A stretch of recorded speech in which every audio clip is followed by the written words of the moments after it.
Consistency, that's what he lacks.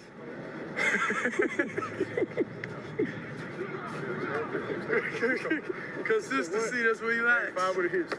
So, after Bro, they gave you left, they gave you a completion percentage award, and all you did was throw check downs and bubble screens. That's actually crazy. If I did that, my completion percentage would be 90.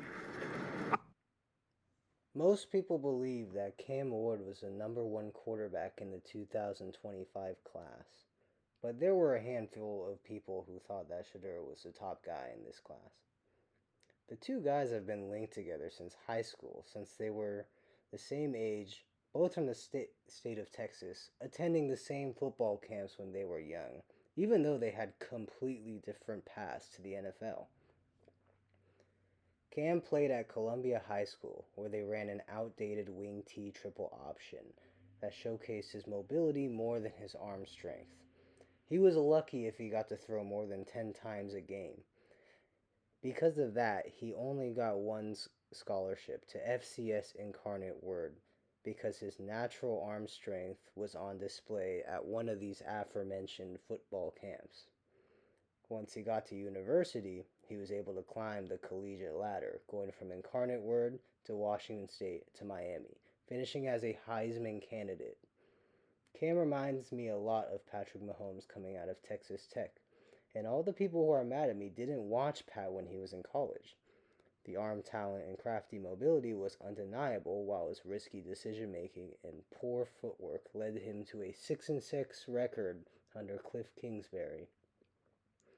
The big difference between Pat and Cam was that Pat got to sit a year, learning from Andy Reid, an opportunity Cam will not get. Shedeur, on the other hand, had a completely different rise to the league, being in the center of the football zeitgeist from the moment he put the pads on.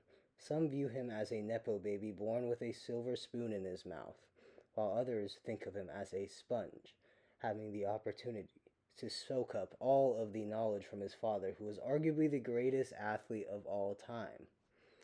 Shedeur and his father went from HBCU Jackson State to Power 5 basement dweller Colorado, changing the direction for both franchises he played for. The big question mark for Shedeur is that he only had one coach in his life, and that is his father, Dion, which was one of the many reasons he fell to the 5th round to the Cleveland Browns, a franchise hungry for a leader. They haven't had a guy they could rally around since they traded Baker Mayfield for Deshaun Watson, which will give Shedeur another opportunity to turn a franchise around. Both of these cats have undeniable leadership ability, which is with completely different playing styles. The healthy competition between these two is why I believe this rivalry has the potential to be the next Mahomes versus Burrow. Boy, I'm excited to watch these two play against each other in Week 13.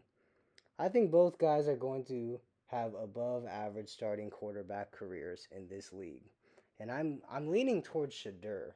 He has an opportunity where he can sit behind Joe Flacco and continue to learn, while Cam is going to be asked to sink or swim. Now I want you guys to comment who you would rather take, Shedeur Sanders or Cam Ward. This is not your domain. This is my domain. That's my domain. This is my domain. This is my domain. I win from the pocket. You know what I do. Hey, I'm talking to him. Come on, go show him everything. Nine. I am. Nine. Look at us. Sit back. Let's go. Hey, reverse. Hey.